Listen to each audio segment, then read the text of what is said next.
Hello friends, कैसे हैं आप सब? ठीक ही होंगे। चलिए आज मैं आपके लिए लाई हूँ एक प्रेम कहानी। उससे पहले अगर आपने मेरा चैनल सब्सक्राइब नहीं किया है तो प्लीज़ सब्सक्राइब कर लीजिए और लाइक कर दीजिए और बेल आइकन ज़रूर दबाइएगा।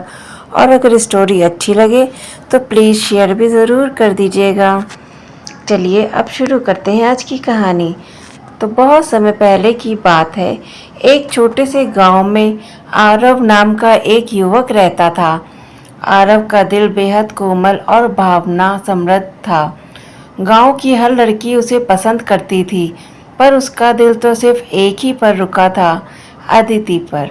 अदिति गांव के सबसे अमीर घर की बेटी थी, पर वह धन दौलत से परे सादगी और प्रेम में विश्वास करती थी। आरव और अदिति की मुलाकात गांव के मेले में हुई थी। आरव ने अपनी पेंटिंग की प्रदर्शनी लगाई और अदिति को एक पेंटिंग बहुत पसंद आई। वह पेंटिंग एक खुले मैदान में फूलों के बीच खड़े दो लोगों की थी। अदिति ने आरव से पूछा, वह कौन लोग हैं? आरव ने मुस्कुराते हुए कहा, यह वह लोग हैं जिनके दिल में सच्चा प्रेम होता है। अदिति को यह सुनकर एक अजीब सी खुशी हुई। दोनों के बीच धीरे धीरे बातचीत बढ़ी और फिर वह दोस्त बन गए। वक्त बीतता गया और दोनों के बीच प्रेम का बीज अंकुरित होने लगा। अदिति की हंसी, उसकी बातें और उसकी मासूमियत आरव के दिल में एक गहरी छाप छोड़ गई थी। अदिति भी आरव की सरलता और उसकी कला के प्रति प्रेम से प्रभावित थी। एक दिन गांव में एक बड़ा तूफान आया। सभी लोग डर के मारे अपने अपने घरों में बंद हो गए थे। उसी वक्त अदिति की तबीयत अचानक बिगड़ गई। आरव को जब यह बात पता चली तो वह बिना कुछ सोचे समझे अदिति के घर की ओर दौड़ पड़ा। तूफान के बीच रास्ता मुश्किल था, पर आरव का प्रेम उसे आगे बढ़ा रहा था। जब वह अदिति के घर पहुंचा तो उसने देखा कि अदिति बेहोश पड़ी है। आरव ने उसे अस्पताल पहुंचाया और रात भर उसकी देखभाल की। अदिति की तबीयत में धीरे धीरे सुधार हुआ। जब उसने आंखें खोली तो सामने आरव को खड़ा देखकर उसकी आंखों में आंसू आ गए। अदिति ने धीमे आवाज में कहा, तुम्हारे बिना शायद मैं बच भी नहीं पाती। आरव ने उसके हाथ को थामते हुए कहा, मैं तुम्हें कभी अकेला नहीं छोड़ूंगा। इसके बाद दोनों का प्रेम और भी गहरा हो गया। अदिति के परिवार ने भी आरव को स्वीकार कर लिया।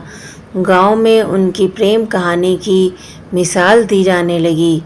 समय बीतता गया और एक दिन आरव ने अदिति को वही पेंटिंग दी जो उसने मेले में देखी थी। अदिति ने पेंटिंग को देखकर कहा, यह हम ही है ना? आरव ने मुस्कुराते हुए कहा, हाँ, यह हम ही हैं।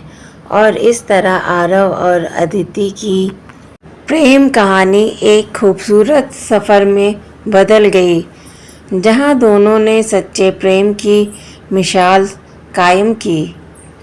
तो फ्रेंड्स, ये एक सिंपल सी प्रेम कहानी थी। आपको कैसी लगी कमेंट में ज़रूर बताइएगा।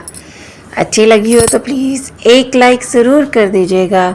चलिए आज मैं आपको अब एक दूसरी कहानी सुनाती हूँ। हेलो फ्रेंड्स, तो ये है देवर और भाभी की कहानी। यह कहानी बहुत ही अच्छी है, आप पूरी ज़रूर सुनिएगा। तो सुनाते हैं। गांव के एक बड़े परिवार में राघव और उसकी भाभी काव्या रहते थे। राघव एक नौजवान जो अपने भाई अर्पित और भाभी काव्या के साथ रहता था।